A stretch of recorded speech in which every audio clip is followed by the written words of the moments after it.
kasih pertanyaannya. Tadi terkait dengan seminar hari ini ya, kita mendapatkan kombinasi narasumber yang sangat mumpuni, baik misalkan Prof. Agus Susanto dari Unpad. Beliau memaparkan bagaimana misalkan bioekologi lalat buah dan pengendaliannya, terutama pada mangga ya, untuk konsumsi ekspor ya, untuk orientasi ekspor.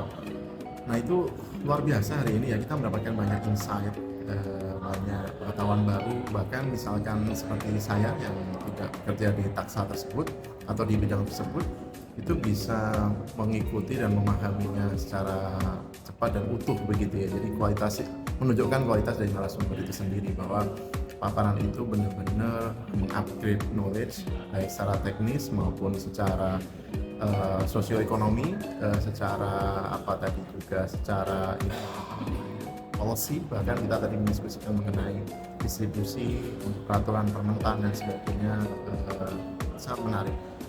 Kualitas narasumbernya juga sangat baik, ditambah lagi kombinasi dengan dari internal satu saja terapan Pak Udin dengan Pak Wawan. Beliau memaparkan masih terkait dengan pengendalian hama maupun bioekologi dan perilaku hamanya. Misalkan Pak Dodin menggunakan limbah, Pak Wawan juga terkait dengan atatan metil eugenol untuk lalat buah Bactocera ya. Jadi riset beliau berdua menarik ya, karena kita langsung mendapatkan feedback dari aplikasi yang beliau berdua lakukan, data primer, tidak lagi sekedar misalkan mengacu kepada data sekunder referensi yang lain. Ini menunjukkan bahwa kita juga bisa melakukan evaluasi dari teori diaplikasikan ke lapangan, ada gap apa tidak. Ini paparan Pak Wawan dengan Pak Dudin sangat menarik. Jadi overall secara kualitas hari ini sangat baik. Tadi saya katakan bahwa memang lalat buah itu masalah untuk kita semua ya, di dunia dan juga di Indonesia lah, apalagi kita tropik Pak. Nah masalahnya di kita itu tadi misalkan khusus untuk bangga ya, kebun itu terpencar Pak. Jadi misalkan kita jangan jauh-jauh lah, kita ke Thailand. Itu memang sudah pertanamannya itu tersentral gitu kan, kita di mana-mana Pak.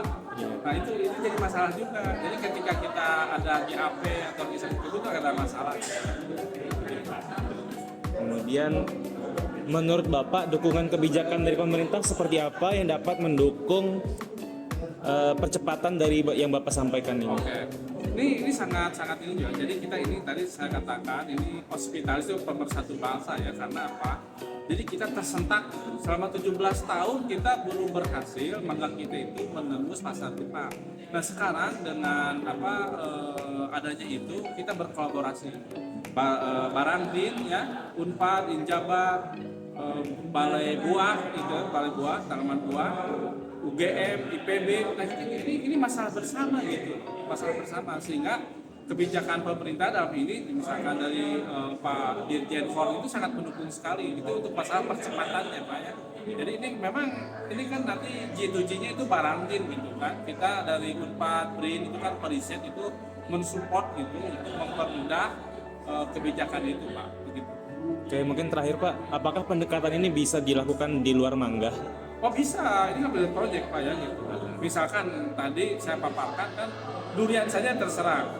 Nah ini kita ekspor kita yang terhambat apa sekarang selain mangga? Salak. Kan sama saja begitu ya. Maksudnya pilot projectnya mangga nanti bisa diadopsi misalkan untuk komunitas lain. Misalkan tadi salak. Atau misalkan jeruk kita kan sama juga itu terserang dengan pasif oleh lalat buah gitu Pak ya. Gitu. Jadi kalau ini sudah goal gitu ya, nanti akan kesananya bisa meniru begitu. Ya, baik, terima kasih Pak Agus. Oh sama-sama, sukses untuk BRIN. Amin. Pestisida gabah itu sangat berpotensi untuk digunakan dalam pengendalian hayati, karena satu, tidak berdampak negatif terhadap lingkungan, terhadap manusia, hewan, kemudian juga terhadap serangga berguna seperti parasitoid, predator, dan polinator. Oleh karena itu perlu dikembangkan lebih lanjut agar semua bahan baku pestisida nabati yang ada di Indonesia itu bisa dimanfaatkan, bisa digunakan untuk peningkatan produksi dalam bidang pertanian. Kemudian apa yang harus dilakukan? Yaitu pertama adalah menginventarisasi semua tanaman atau mikroba ataupun yang lainnya yang bisa digunakan untuk penggunaan pestisida nabati. Perlu dilakukan eksplorasi, kemudian juga perlu dilakukan kegiatan di laboratorium khususnya di BRIN atau perguruan tinggi. Senyawa apa yang bisa dieksplorasi atau dianalisis dari bahan-bahan pestisida nabati tersebut, sehingga itu bisa berguna untuk kepentingan masyarakat, produksi pertanian bisa meningkat dengan lingkungan yang semakin aman dari pencemaran pestisida sintetik. Ya, karena pestisida sintetik ada kekurangannya, yaitu satu, kalau digunakan tidak bijaksana atau tidak benar. Pertama adalah kerusakan lingkungan, pencemaran lingkungan, terbunuhnya serangga berguna dari parasitoid, musuh alami, kemudian juga predator, polinator, dan serangga berguna lainnya.